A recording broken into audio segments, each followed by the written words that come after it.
Hey guys, what's up? I'm Tom from PhoneUplink.com and Gaming Entertainers, and in this video I'll be giving you my thoughts on iOS versus Android 2.3. So, a lot of you may be wondering what I think of my iPhone compared to Android. So, I'm pretty much going to tell you. But before I get started, I just want to let you guys know, if you're an iPhone 4 user, do not get this case. It's the iFrog's Lux case. It's a terrible case. And I'm going to show you why. So, I don't know how well you can see that. Let it into focus. Let's let it. But there are scratches all over the top of my phone. See that? That is what this case has done to my phone. See those? Anyways, let's get on with the video. So, first I want to talk about the Android and iOS operating system as a whole. The real main problem I have with Android, which is why I don't get an Android phone, is fragmentation. If you wonder what I mean, it's basically how I can get an Android smartphone and I'll have the latest operating system, but in a couple months there'll be a new version of Android out, and my phone won't get the update for whatever reason, because the carrier doesn't want to do it. For whatever reason, I don't know why, but there's always fragmentation. There are tons of phones coming out with Froyo, there's some coming out with Gingerbread, some with all kinds of different versions of the operating system. And there should be one version of the operating system for every phone. I shouldn't have to get a phone and then worry about if I'm going to get the next operating system version or not. No. And I know some people are going to say that the iPhone, after a while doesn't get the version updates. But it's a lot worse on Android. There's so many phones out there, and some of them never even get the next update. And it's definitely not as bad on iOS, because you always know if you're going to get it or not. Apple says which phones are compatible, and usually each phone or device lasts for like a year until they stop providing updates, some even longer. So that's one main problem with Android that I have. The second reason is just the little things in the operating system that, make me not want to get it. The first thing has been very debatable lately, but it's the operating system app stores. I don't know why I said operating system app stores, but it's the app stores. I really have a problem with the Android marketplace. It definitely does not have as many applications, and on top of that, a lot of the applications are either rip-offs of iOS applications, or they are just done very badly. Now, I'm probably not going to be able to find any rip-offs right now, because that's just my luck.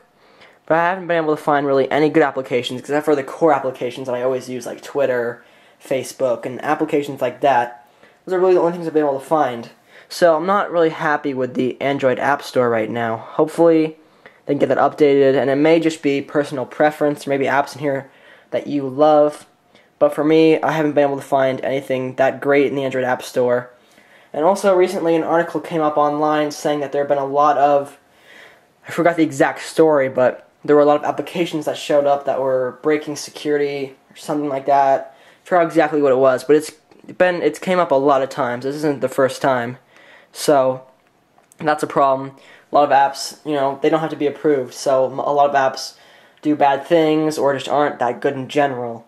So that's the first problem. I mean, on the iOS App Store, everything's been approved by Apple, and I think that's actually good because it lets good apps into the store. It may be, again, you may think differently. These are just my opinions. The next thing is there are a lot of bugs in the Android operating system. For example, I can't actually show you right now because it's a bug. It doesn't happen all the time. But sometimes if I'm running a lot of applications, switching through apps very quickly, the phone will randomly go to sleep, and when I try to unlock it, this will not be responsive. It won't move at all. So that's a big problem. There have been a lot of, bugs like that, weird things. One time it shut off. I connected it to my computer and tried to use it as Wi-Fi hotspot or something, and it freaked out and shut off. Weird things like that. Also, on the iPhone, when multitasking, you can close apps by double-clicking your home button and just closing them like that.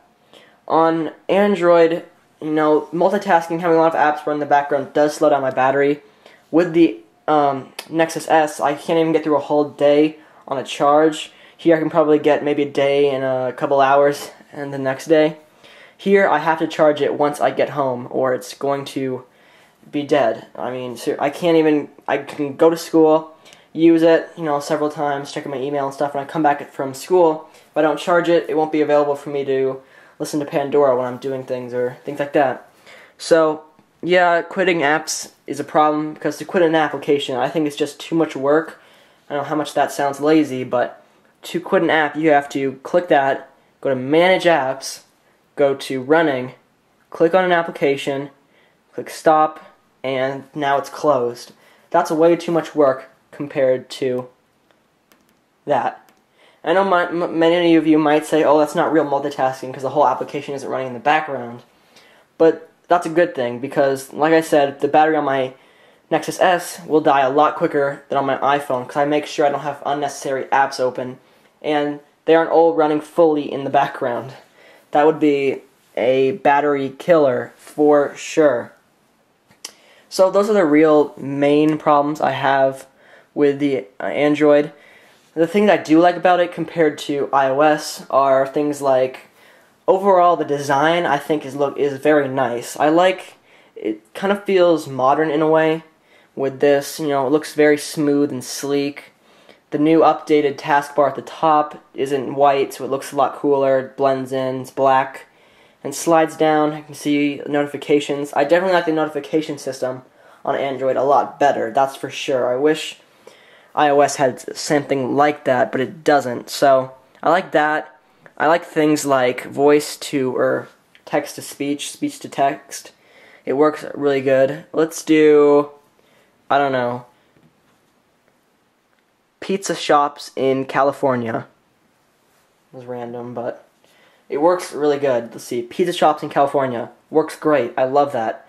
I love having this when I want to search something. I always use this when I need to search something.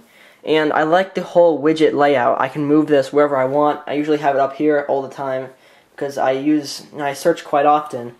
And on here, I don't have that in the browser, or over here you can search the internet as well, but it doesn't have that, which kind of stinks because it works so good on Android.